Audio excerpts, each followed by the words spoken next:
Shorty said she coming with a back, with a fan, with a young, coming with a back, with a fan, with a young, coming with a back, with a fan, with a. Oke yo sampai balik lagi sama gue Ricky ya kan cuy. Jadi hari ini kita bakal bikin konten lagi nih, dan yaitu belajar motor kupling pakai supermoto ya guys ya. Episode kali ini asik episode.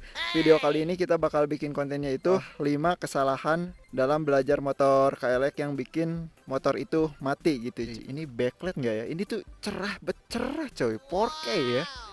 Belajar di lapangan bola biar aman. Oke guys, jadi untuk yang pertama ya, kesalahan dalam belajar motor kupling yang bikin motor kupling itu mati gitu. Nah, ini 5 kesalahan yang bikin motor cepat mati saat belajar motor kupling. Yang pertama itu melepas kupling terlalu cepat ya cuy. Contohnya kayak gini nih. Ya, kita starter dulu. Ini biasanya pada saat memulai ya. Memulai kita maju. Nah, ini kan motor udah nyala nih. Nah, ini pencet kupling kita ya. Kita pencet kupling terus masukin gigi 1 nih ya. Nah, biasanya motor mati itu gara-gara kita ngelepas kuplingnya terlalu cepat. Contohnya kayak gini. Nah, itu terlalu cepat ya. Jadinya motor mati kayak gitu cuy. Jadi terlalu cepat melepas jadi. Nah, kayak gitu. Atau enggak gini juga terlalu cepat mah tetap gitu ya cuy, walaupun nggak langsung tapi kecepatannya itu bikin motor cepat mati, motor mati gitu cuy. Jadi yang benar gimana bang? Yang benar itu diurut ya perlahan. Nah, ini pencet kupling, masukin gigi. Nah, ngelepasnya itu kayak gini. Nah, walaupun tuh ngelepasnya pelan-pelan aja, jangan langsung gitu cuy. Jadi ngelepasnya dikit-dikit pelan-pelan. Nah itu. Jadi ngelepasnya itu jangan langsung. Nah kayak gitu. Nah itu bikin motor mati kayak gitu cuy. Jadi ngelepas kupling terlalu cepat ya. Jadi harus kayak barusan, kayak diurut gitu cuy. Lep. Nah kayak gitu itu motor gak bakal mati perlahan gitu ya kan. Kalau kita ngelepasnya secara pelan-pelan. Nah, belum full dilepas juga kupling, motor akan tetap jalan gitu, pelan gitu ya cuy. Itu yang pertama, motor cepat mati, langsung mati itu gara-gara kita ngelepas kuplingnya yang kecepatan kayak gitu cuy.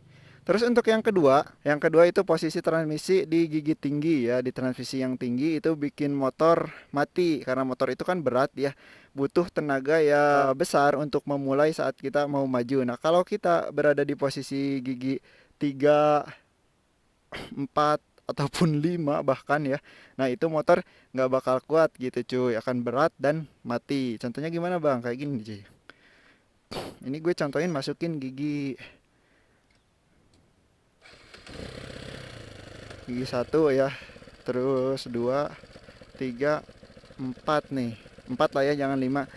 Nah pas saat mau mulai, nah kayak gitu cuy. Jadi giginya ketinggian. Jadi pas saat kita mau mulai, si motor itu berat, gak bisa ngedorong si motor ya, si mesin itu. Jadinya tenaganya kurang gitu cuy. Ya kan butuh tenaga yang tinggi. Intinya kalau gigi rendah itu saat kita mulai gitu kan. Kalau gigi tinggi itu kita pergunakan untuk kecepatan, bukan untuk torsi ya. Jadi butuhnya untuk akselerasi gitu. Kalau kita mulai mau jalan ataupun berhenti di lampu merah nih, mau jalan lagi. Nah, itu usahakan dari gigi 1 lah ya, paling aman gigi 1, gigi 2 juga masih bisa sih kayaknya ya. Coba paling aman pakai gigi 1 gitu cuy. Kayak gitu. Jadi di gigi 3, 4, 5 itu tidak disarankan saat kita memulai mau jalan gitu cuy. Itu juga kesalahan yang kedua ya. Jadi gigi transmisi berada di gigi yang tinggi, itu nggak boleh ya cuy, harus di gigi yang rendah kayak gitu cuy. Pada saat mulai ya kita gas bisa maju gitu cuy. Kalau di gigi tinggi itu langsung mati, soalnya kan kurang tenaganya gitu cuy. Oke cuy, jadi untuk yang ketiga yaitu RPM mesin kurang tinggi saat kita nanjak. Nah pada saat kita nanjak, nah itu gas itu RPM itu apa sih bang? Nah RPM itu saat kita ngegas ya, kurang banyak gasnya, kurang gede gitu. Jadi saat ditanjakan kita harus gas itu agak gedean ya. Kalau terlalu kecil, nah motor itu bakal mati. Contohnya gimana bang? Gitu. Kita ke sana ya. Sini nih, ini agak nanjak sih sebenarnya. Tar.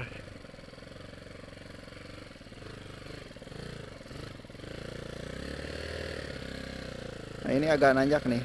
Iya agak nanjak ya. Nah ini kalau, nah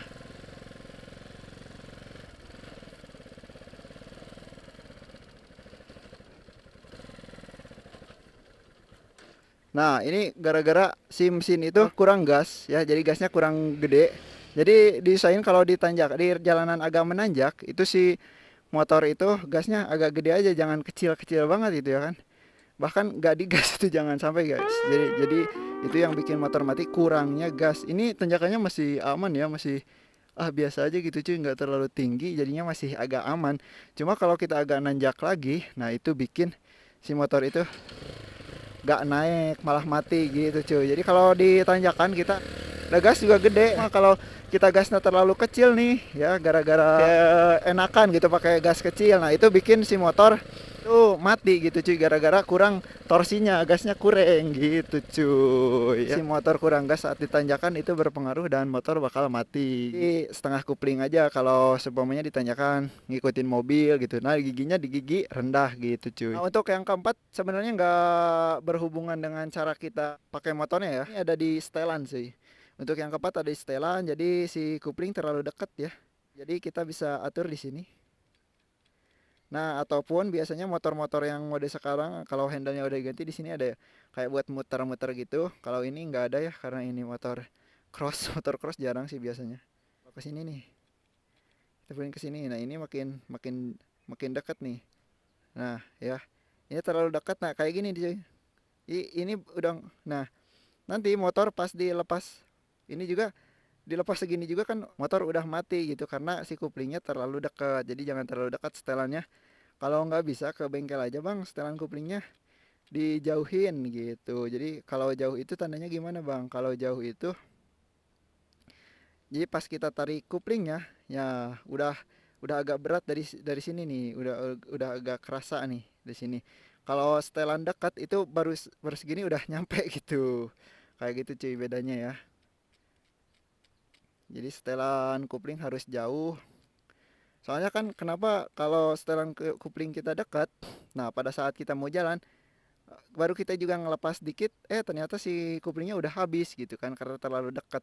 Jadinya mati motor kayak gitu cuy. Untuk yang keempat seperti itu ya. Jadi setelan kupling juga harus diatur, terlalu dekat juga. Untuk yang terakhir juga sama, bukan masalah kita cara main kupling ataupun gasnya. Nah, ini hubungan dengan setelan di karburator cuy. Untuk yang kelima yaitu idle mesinnya terlalu rendah cuy. Jadi terlalu rendah itu gimana? Jadi kita nggak ngelangsam ya motornya. Nah, setelannya ada di sini cuy. Ya, di sini kita putar aja setelan karbunya. Ya, biar motor itu ada kayak walaupun nggak kita gas gitu cuy. Jadi intinya pas kita nggak gas si motor itu tetap hidup. Nah, itu setelannya harus seperti itu ya. Jangan sampai kita nggak gas si motor itu mati pada saat gigi di netral gitu ya kan. Suka ada cuy ya, ataupun berubah sendiri. Kalau idle mesin itu kadang berubah sendiri si setelan karbu itu ya, ngerendah sendiri gitu. Asik, ngerendah sendiri. Jadi ngecilin sendiri gitu ya. Jadi hilang idle mesinnya oleh karena getaran kayak gitu bisa. Nah, kita bisa setel lagi tuh pakai obeng di bagian sini nih cuy. Nah, kalau karbu ini yang ini nih. Nah, yang ini kita putar pas kita nyalain mesin itu starter. Nah, kayak gitu tanpa digas. Nah, itu berarti idle mesinnya udah oke. Tapi kalau pas di starter mati ya gitu. Kalau pas kita nggak gas mati, nah itu berarti itu ada masalah di idle mesinnya yang terlalu rendah gitu. Itu sih ya cuy, untuk 5 kesalahan dalam belajar motor kupling yang bikin motor kupling itu cepat mati. Nah, kayak gitu. Nah, itu bisa kalian hindari dan kalian coba gitu ya cuy. Oke, mungkin segitu dulu ya untuk vlog kali ini. Terima kasih yang udah nonton. See you, bye bye, boom.